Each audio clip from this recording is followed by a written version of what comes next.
One minute, Ben Nyaumbe was walking home through his farm. The next, he was wrapped in the coils of a giant python, so tight he couldn't breathe or move. For 3 cruel hours he hung from a tree, fighting for his life, and ultimately, he bit the snake to escape death. This is the full, untold saga of survival, desperation, and triumph in rural Kenya. Ben Nyaumbe was a 44-year-old farm manager near Malindi, on Kenya's Indian Ocean coast.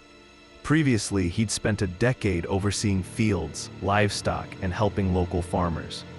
He was used to living with the wild, snakes, monkeys, hyenas, but nothing prepared him for the night of April 7, 2009. On that evening, he left his farm cottage to head home, carrying a water jug and his phone. Just a routine walk until the unthinkable happened. Around dusk, the underbrush rustled.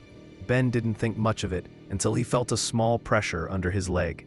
He glanced down and saw a massive 13-foot rock python slithering underfoot. Then the snake struck, coiling its powerful body around his waist and chest in an instant, crushing his lungs. Ben stumbled backward, trying to pry the snake's coils free, but one arm was immobilized, the other desperately grasping the air.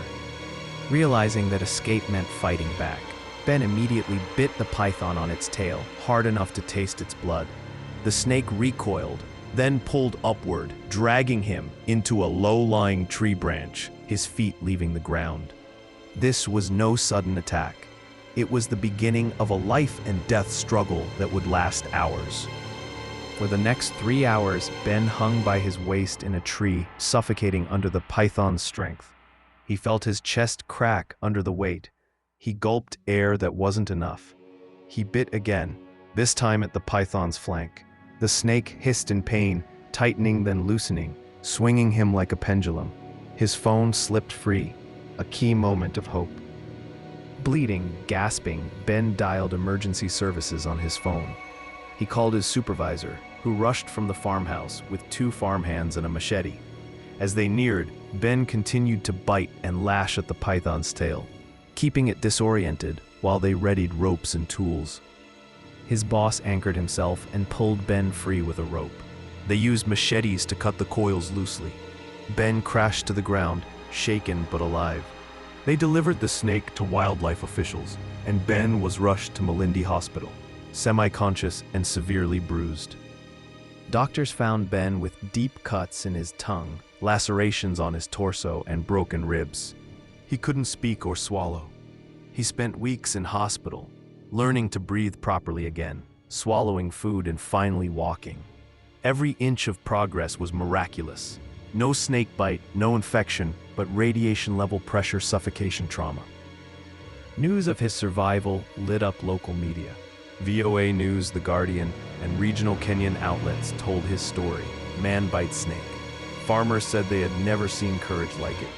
A local official said he fought like a wild animal itself. The python was supposedly placed in a wildlife sanctuary, though rumors say it escaped, roaming free again. Rock pythons aren't known for attacking humans, but in rare cases they can overpower. They constrict by tightening around prey until breathing stops, sometimes driving them upward. Kenyan wildlife experts confirm that biting the snake, especially at the tail, is a smart escape tactic. Ben's case becomes a textbook study, brutal, desperate, and brilliant survival. Ben Nyaumbe's fight wasn't just physical, it was a story of primal will and human instinct. He didn't freeze, he didn't panic, he bit back. Every farmer, every nature expert, every one of us can learn from this. Survival isn't in standing still, it's in fighting back. If Ben can bite a snake and walk away, what could you do when nothing's left to lose? Subscribe to Lore of the Multiverse for more real stories stranger than fiction. And let me know in the comments, would you bite back?